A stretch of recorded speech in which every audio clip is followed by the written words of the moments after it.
Hi, my name is Alex Vanderlinde, and this is my dispositions video. So, question number 1. What dispositions do you possess that you think will make you a successful teacher?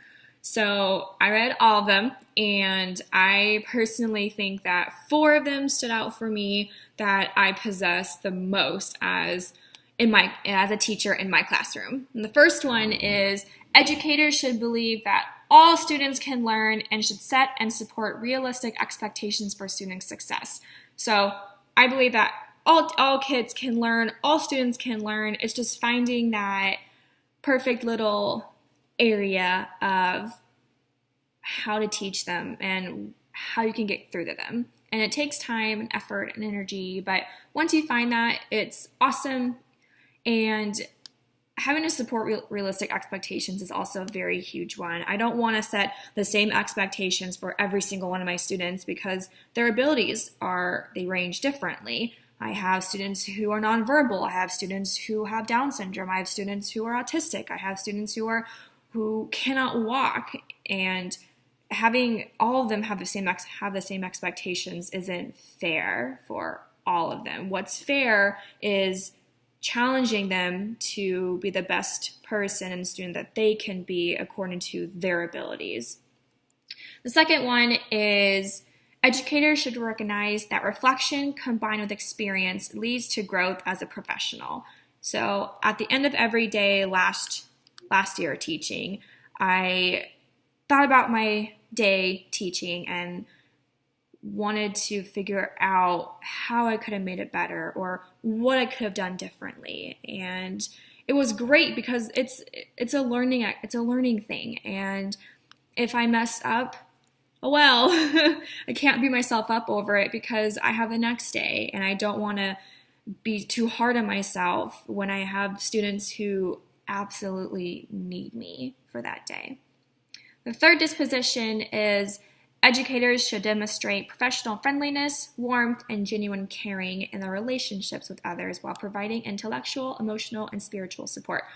I am so blessed and grateful for the SPED team at my elementary school. We all work so well together. There's no question that is too hard, too easy for any of us, and all our doors are all welcome, so we can just walk into all of our classrooms and talk to each other or vent to each other, and it's a great little family that we have. And I think that's really, really important to be able to have that professional friendliness with each other where we're able to talk to each other about school stuff like IEPs and meeting goals and other methods of getting a student to behave properly, or what do you do when there's nothing else you can do. But it's also nice to be able to talk to them like on a personal level, like someone's wedding is coming up, so we're talking about that, or someone just gave birth in June and I saw her yesterday, and it was nice to be able to have that relationship where I can talk to her about this, but at the same time I also asked her some questions about next year and what our plans are going to be and all that. So I think that's also very, very important that I think that I possess. And the fourth disposition is educators should be committed to the profession of teaching and learning. I think that's very, very important. I think if you are not 100% dedicated to your teaching profession, then you should not be a teacher.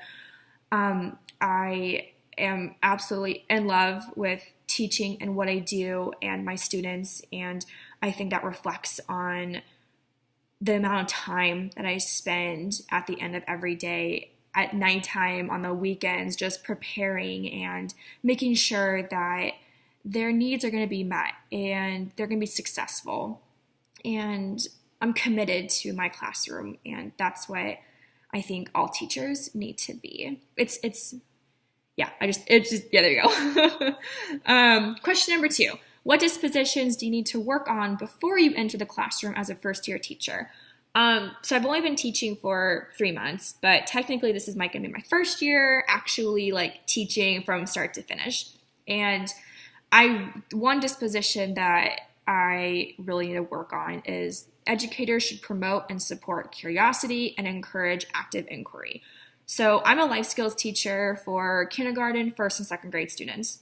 And because of their low abilities, I have schedules for them. So basically I am their voice and I tell them exactly what to do and how to do it, where to do it, how long they should do it according to their schedule and all of that. So I don't really give them a lot of time to think about what's happening or if they're curious or not. I'm not sure, but I really need to work on having them have a voice. And if they don't have a voice, then they can use their AAC device or their talker. I really need to start working on that.